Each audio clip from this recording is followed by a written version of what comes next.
We're at Narimba College with OTEN head teacher Dave. What are you going to be showing us next? Jason, I'm going to introduce you to the staff and how to take a reading to it from the instrument we've just levelled.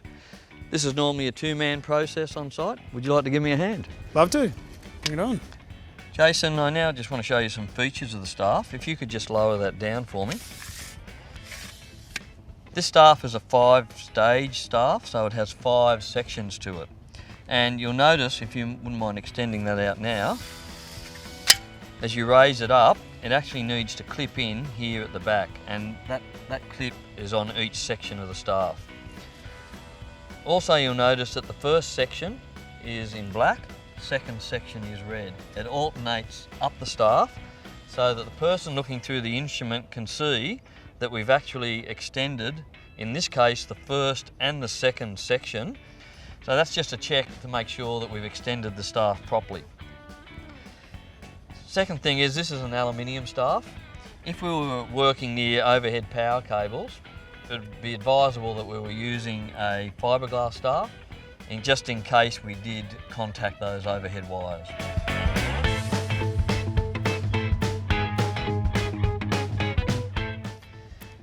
Next, this staff is graduated in what we call an E pattern.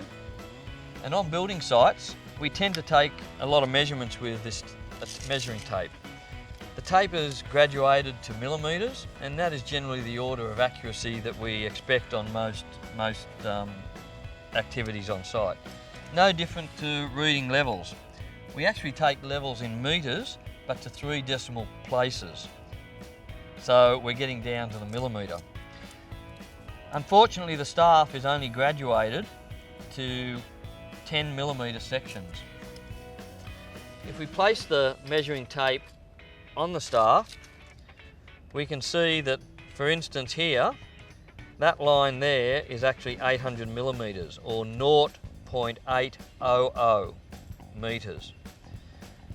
These 10mm blocks mean that is a reading of 0.810, 0.820, 0.830, 0.840, 0.850, 60, 70, 80, 90, till I get to 0.900.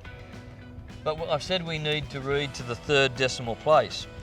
So we actually need to interpolate, in other words, estimate, at what section or what millimetres we are reading when we're in one of these 10mm blocks. If we're in the middle, that's quite easily. If we're in the middle of that section, that would be 0.8, 0.85, 0.855. Okay, Jason, let's go take a reading. But before we do, I'll just make you aware of a couple of things. First off, I need you to make sure the bottom of the staff is clean so that I'm getting an accurate reading. Secondly, when you're holding the staff, that's lovely. Keep your hands clear of the face of the staff so I can see all the graduations. And thirdly, I'm going to get you to wave the staff, rock it just forward and back of vertical. I will know when you're in the vertical position. That will be my lowest reading, because when you lay back or lay forward, my crosshair will give me a higher reading on the staff. You may not be holding it in the vertical position if you just hold it like that, and I can't tell if you're leaning forward or leaning back. So by slowly waving the staff, I will know the lowest reading is the one I'm after. Now we're going to take a reading to the staff. Jason's placed the staff on a peg that I want to get the level of, so I'm going to look through the telescope and obtain that reading. Jason's just going to wave that staff a little bit for me, and I will know the lowest reading is the one I'm after. And my reading is